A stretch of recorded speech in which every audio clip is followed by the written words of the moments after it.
hora, mano. Ô, Matheus, fala uma coisa pra mim.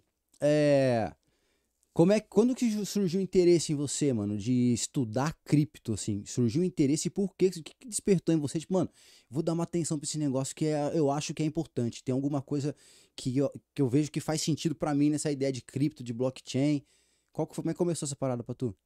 Então, cara, como eu tava até falando com você aquele dia, eu ouvi falar, na verdade, navegando em fóruns sobre o Bitcoin, não me engano, lá em 2013, mais ou menos.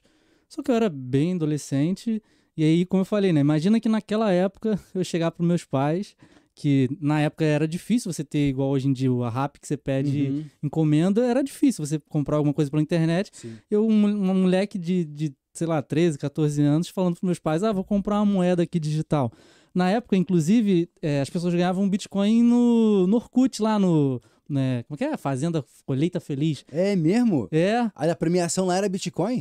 Tinha lá, Quem tinha ganhou também. Bitcoin nessa época e não vendeu e guardou, ficou rico. Então, mas as pessoas não sacavam, né? Tipo, ficava lá dentro, ficava tinha lá que e sacar. perdeu.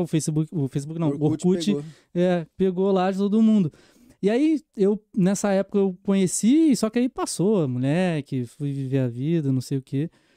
E aí, eu lembro que era na época não sei se já tinha começado a crise humanitária. Eu vi na internet... Crise humanitária sua? Não, crise o que teve, 2019, 2020, é pra não falar entendi. o nome aí, que senão cai.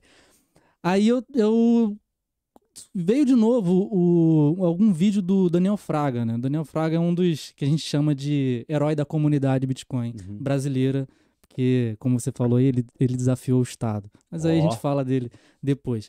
Aí eu vi, e um amigo meu, que chegou a ser sócio meu, o que você conheceu lá, Conheci o Gabriel. O Gabriel, exatamente. Ele veio me falar de um investimento que a galera tava fazendo em Bitcoin na época do GAS, lembra o GAS? Lembro. O Gladson lá, Lembro. Lá que teve a situação. Ele veio comentar comigo que uma galera, era aqui de Cabo Frio ele. Cabo Frio, isso, e aí ele comentou que algumas pessoas estavam fazendo investimento e que ele tinha feito investimento. Aí quando ele falou Bitcoin, eu falei, cara, eu lembro disso aí. Quando ele falou Bitcoin e eu fui, falei, é isso, eu vi essa parada lá quando eu era moleque. E falei, tá geral ganhando dinheiro nisso, vou. Porque, assim, a ideia na época era muito interessante você ter uma moeda descentralizada que não fosse vinculada ao governo, não fosse vinculada... Vamos lá, explica o que é moeda. Corta aí. O que é moeda descentralizada? Já explica o conceito de blockchain. Perfeito. Então, hoje o nosso sistema financeiro hoje, ele é feito com a gente chama de moeda fiat. A gente, no caso, é conhecido como moeda fiat, é a moeda fiduciária. Então, a nossa moeda, o real, o dólar, o euro, são moedas vinculadas ao governo. Então, toda moeda que é vinculada ao governo, elas são moedas fiduciárias. Então, ela tem um lastro que é o governo. Hoje, o nosso real, o lastro dele é o nosso governo. É como se cada cédula, cada moeda tivesse um número e fosse... Não é exatamente isso. Tem um número, mas não é exatamente isso. É porque o lastro dela, né? Antigamente o lastro era no ouro. Ou seja, tipo, o quanto de reserva o país tinha guardado em ouro representava o quanto de moeda de real aquele país poderia ser feito. Hoje não é feito dessa maneira, mas a moeda fiat normal, ela é baseada no governo, é no quanto de confiança a gente tem no governo. Então o governo ele pode imprimir a todo momento.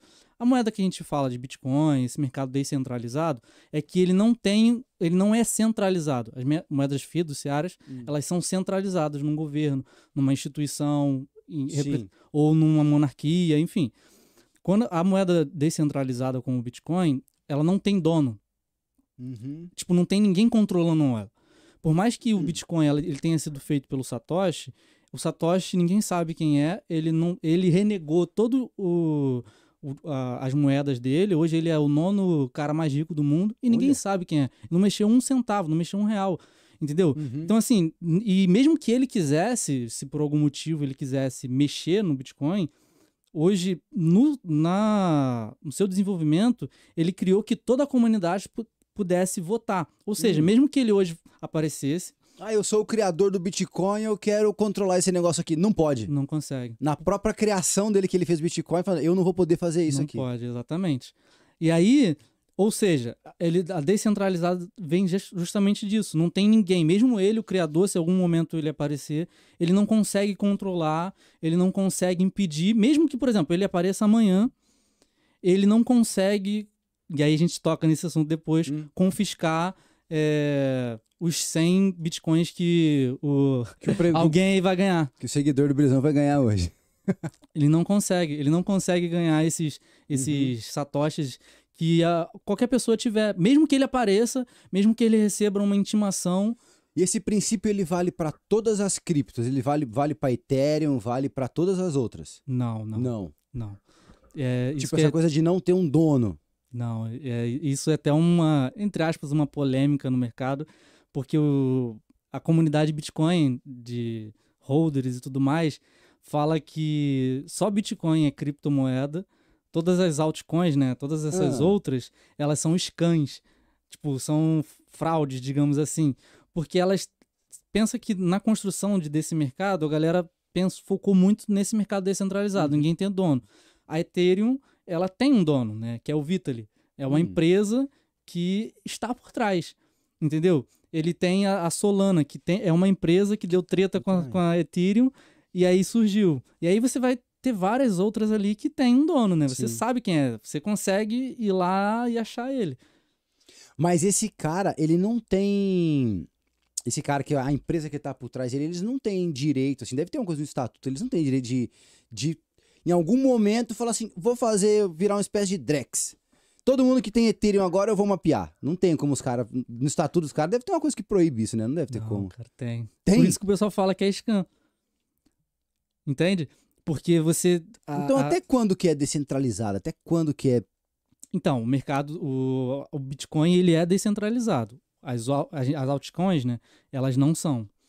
Justamente por isso. O Bitcoin, por isso que hoje, cada vez mais, a galera tá falando que o Bitcoin ele não não compara com investimento, não compara com ações ou as altcoins. Porque o Bitcoin, de fato, a gente consegue garantir. Não existe como você ser mexido. Não existe, como eu falei, o Satoshi ele hoje não consegue interferir em nada da comunidade. É lógico que a relevância e a quantidade que ele tem em caixa poderia afetar de alguma forma o mercado, mas ele não tem como mudar ali e falar, eu vou pegar a carteira do Gabriel e vou expor. Sim. O Vitalik consegue. Consegue fazer se ele quiser. Exatamente. Ele consegue ali bloquear a conta, bloquear ali, entendeu?